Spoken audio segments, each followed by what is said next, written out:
भैया लोगों को इग्नोर कैसे करें? जो हमारा बुरा चाहते हैं, उनके शब्द हमें बहुत चोट पहुंचाते हैं, हमें जीवन में रोक देते हैं, फ्रस्ट्रेट कर देते हैं, वो हमारे जीवन में बाधा बन जाते हैं। उनको इग्नोर कैसे करें? हम चाहकर भी उनसे लड़ नहीं सकते। उनमें से कुछ घर वाले होते हैं, इंपॉर्टेंट होते हैं, इसका हाल बताओ। ऐसे लोगों से ना, ये बड़े चालाक होते हैं, ये चाहते हैं कि आप बदतमीजी करो और ये आपको एंगेज कर लें और आपसे गलत बातें बोलें और नीचे गिराएं, फिर आपकी बुराइयां निकालें, लोगों को दिखाएं। इनसे बदतमीजी नहीं करनी, इनके साथ खेल खेलना है, मैनिपुलेट करना है। बहुत तमीज से पेश आओ, बहुत प्यार से बात करो, अल्ट्रा प्यार दिखाओ। इनकी हालत ऐसी कर दो जैसे सालों पुरानी एक पेंटिंग टंगी होती है ना घर के एक कोने में, जिसकी तरफ आप देखते भी नहीं, बस टंगी है, पेंटिंग है, पर देख भी नहीं रहे। ऐसी हालत कर दो। इनके बुरे शब्दों को भी इज्जत से पेश आओ। नहीं नहीं, आप कह रहे हो तो सही कह रहे होगे, आप गलत थोड़ी कहते हो, आपसे तो बहुत कुछ सीखा, आपसे तो बहुत कुछ सीखना है। कंफ्यूज कर दो उन्हें, चुप कर दो उन्हें, खेल खेलो, बिना बात के उनकी तारीफ कर दो। कुछ गलत काम करने को कह रहे हैं, तुम्हारी प्रोग्रेस में बाधा बन रहे हैं, तू पढ़ाई मत कर, तू ये कर, तू वो कर, हाँ कर दो, मना मत करो।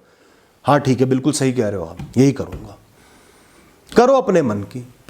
वो कह रहे तू घर से बाहर मत निकल, घर में ही बैठी रहे, कहीं जाने की जरूरत नहीं है, पढ़ाई करने नहीं जाना, यहां नहीं जाना, वहां नहीं जाना।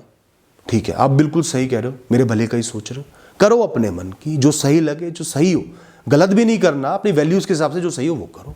लॉस ऑफ फेस मत करो, ट्रिगर मत करो उनको, बाद में कुछ बोले आगे से ध्यान रखूंगा। ऐसे लोग अक्सर आपकी बुराइयां करेंगे लोगों से। तो इसके लिए जरूरी है कि जो बाकी लोग हैं, जो टॉक्सिक नहीं है, उनसे कम्युनिकेशन को ओपन रखो, उनसे अच्छी बातचीत करो, अपने मन की बातें को, अपनी साइड ऑफ द स्टोरी बता दो, पहले से ही बताकर चलो। और बल्कि सबसे बढ़िया चीज है कि उन्हीं से सलाह लो।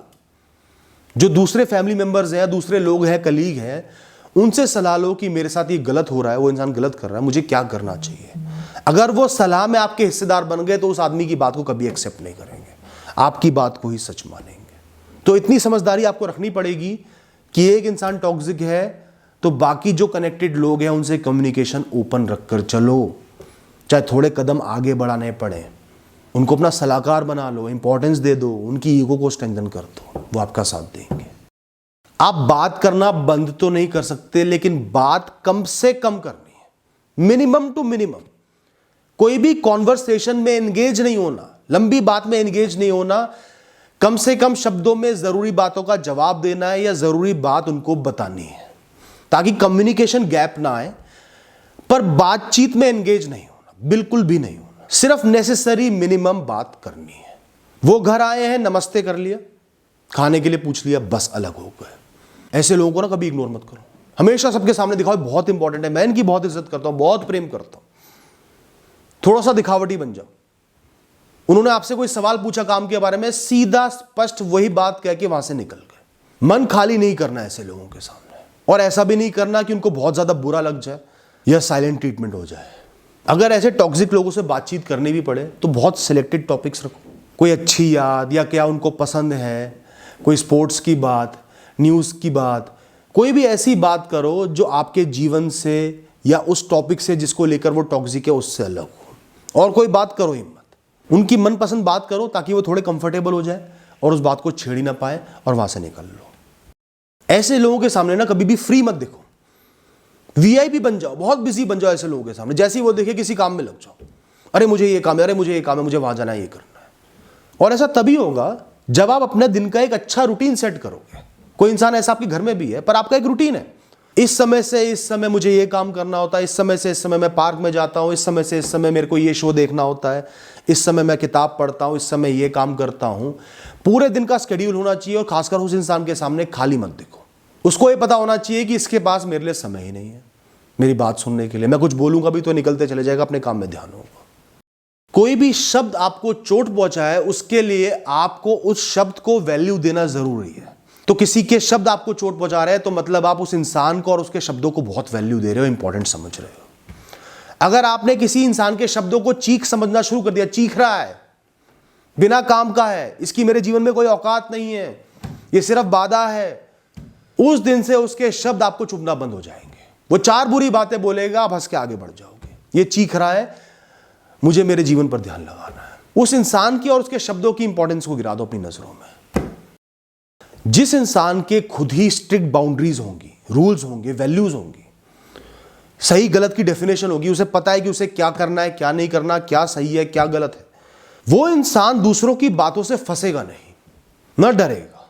तो उनके मन में गिल्ट की भावना नहीं होगी, क्या वो सही तो नहीं कह रहे, क्या मुझे उनकी तो नहीं सुननी चाहिए। आपको पता है कि आप बाहर जा रहे हो तो क्या काम नहीं करना, तो आप बाहर जाने से नहीं डरोगे, एपोलोजेटिक नहीं होगे।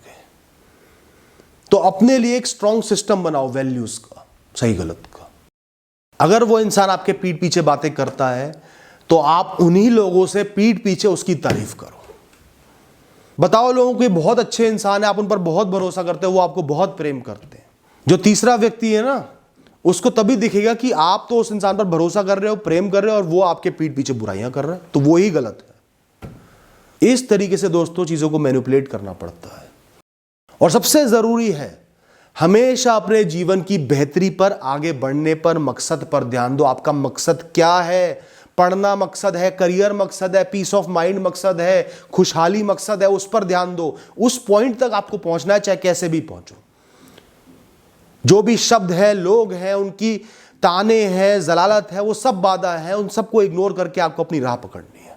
अपने आप ये शब्द चुभना बंद हो जाएंगे, अपने आप ध्यान आपका भटकेगा नहीं। अगर आप फोकस्ड हो जीवन पर, आप उन लोगों को इंपॉर्टेंस ही नहीं दे पाओगे। Thank you and all the best.